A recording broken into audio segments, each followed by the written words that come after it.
မိဘတွေကိုကုသိုလ်အမြတ်ဝေတယ်ဆိုတာကအများစုအတွက်တော့ရိုးရှင်းတဲ့အလေးထားတစ်ခုလိုပါပဲဒါပေမဲ့အဲ့ဒီနောက်ကွယ်မှာလည်းတကယ့်ကိုအစွမ်းထက်တဲ့အဓိပ္ပာယ်တွေအများကြီးရှိနေတာတယ်ဒီနေ့တော့ဒီအကြောင်းကိုပဲအတူတူလေ့လာကြည့်ကြအောင်ဒါဟာရိုးရိုးလေးလှုပ်လိုက်တဲ့ကိစ္စတစ်ခုထက်ဘလောက်တောင်ပိုပြီးနည်းနည်းသေးဆိုတာတွေ့လာရမှာပါကဲဒီလိုစွမ်းအားကြီးတဲ့ကုသိုလ်ကြောင့်ပြောပြီးဆိုရင်မေးစရာလေးတွေရှိလာတယ်ဗျအဓိကကြားတဲ့မိကုန်းတချို့ပေါ့အဲ့အရာတွေကဘာတွေဖြစ်မလဲကြည့်လိုက်ရအောင်အဲ့တော့ဒီကိစ္စကိုတေချာနားလည်ဖို့ဆိုရင်မေကွန်3ခုကိုဖြည့်ကြည့်ဖို့လိုလာပါပြီတဲ့ကိုလုတ်တဲ့ကုသိုလ်ကမိဘတွေစီတကယ်ရောက်ရလားနဲ့ရောက်အောင်ပြီးတော့အစွမ်းထက်ဆုံးဖြစ်အောင်ဘယ်လိုလုပ်ရမလဲနောက်ဆုံးတစ်ခုဘာလို့များဒီကုသိုလ်ကအစွမ်းထက်ဆုံးဖြစ်နေရတာလဲကဲဒီအဖြေတွေကိုတစ်ခုချင်းစီရှာကြည့်ရတာပေါ့ဒီမေခွန်းရဲ့အဖြေကိုတီးဖို့ဆိုရင်အရင်မြက်ကိုအရင်ပြန်ကြည့်ရမယ်ဟောအခြေခံအကြအဖုံအောင်မြဖြစ်တဲ့မိဘတွေရဲ့ကျေးဇူးတရားကနေစပြီးသုံးသပ်ကြည့်ဖို့လိုပါတယ်ဘုရားရဲ့အဆုံးအမတို့ထဲမှာဆိုရင်လေအခြေခံကြဆုံးအချက်တစ်ချက်ရှိတယ်အဲ့ဒါကတော့မိဘများဟာကြီးမြတ်တဲ့ကျေးဇူးရှင်များဖြစ်ကြပါတယ်ဆိုတာပါပဲအေးရအလုံးကဒီနေ့စတာပါကျေးဇူးရှင်ဘာလို့ကျေးဇူးရှင်လို့ခေါ်ရတာလဲခဏလေးပြန်တွေးကြည့်ရအောင်လေအခုရနေတဲ့ဒီအတက်ဒီခဏကိုကြီးပြင်းလာဖို့အခွင့်အရေးအမြဲတမ်းစောင့်ရှောက်ပေးနေတာတယ်ဟုတ်တယ်မဟုတ်လားဒါတွေအားလုံးဟာတန်ဖိုးဖြစ်လို့မရတဲ့လက်ဆောင်တွေလေသူတို့စီကပဲရခဲ့တာပါโอเคမိဘတွေရဲ့ကျေးဇူးတရားကိုနားလည်ပြီဆိုတော့ကဲဒီကုသိုလ်ရဲ့အစွမ်းကတကယ်တမ်းဘယ်ကလာတာလဲအဲ့ဒီစွမ်းကံရဲ့ရင်းမြစ်အစစ်အမှန်ကဘာများလဲကြည့်ကြရအောင်ဒီမှာတော်တော်လေးစိတ်ဝင်စားစရာကောင်းတဲ့အချက်တစ်ခုရှိတယ်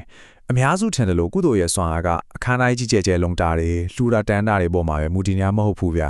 ပေးတဲ့ကတော့မှဘလို့ညွန့်ပြထားလဲဆိုတော့အဲ့ဒီစွမ်းအားရဲ့အဓိကရင်းမြစ်ကကုသိုလ်လုပ်တဲ့သူရဲ့နှလုံးသားထဲမှာရှိတဲ့တကယ်ကျေးဇူးသိစိတ်ကနေလာတာတဲ့ဆိုတော့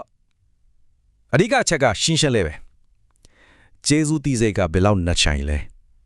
လှုပ်တဲ့ကုသိုလ်ကအဲ့ဒီပေါ်မူတည်ပြီးအစွမ်းထက်ကလာမှာတိုက်ရိုက်အချိုးကြတယ်လို့တောင်ပြောလို့ရတယ်ကဲအခုဘလို့ဆိုတဲ့အပိုင်းကိုတွားကြမယ်တိထားရမှာကဒီကိစ္စမှာ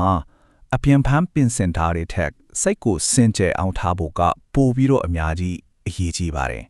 စိတ်ကိုစင်ကြယ်အောင်လုပ်တဲ့နေရာမှာလွယ်လွယ်လေးပါပဲအဆင့်လေးလေးရှိတယ်ပထမဆုံးအသက်ကိုပြင်းပြင်းလေးရှူပြီးရင်ဖြည်းဖြည်းလေးပြန်ထုတ်စိတ်ကိုတက်တောင့်တက်တာအဖြစ်ဆုံးအချင်းလေးမှာထား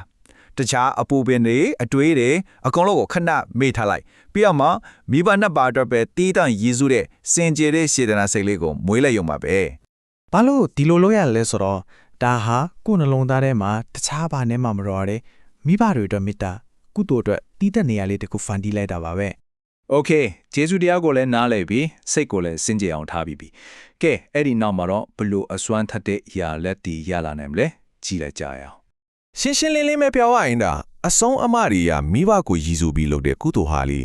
လူတယောက်ရဲ့ဘဝမှာလွတ်နိုင်တဲ့မြတ်ကုသိုလ်တွေထဲမှာနံပါတ်1အစွမ်းအထက်ဆုံးပဲတဲ့ဒီကုသိုလ်ရဲ့အလားတရားကဘာလဲဆိုတော့တစ်ချက်ခုနှစ်ချက်ပြတ်တယ်လို့ပဲ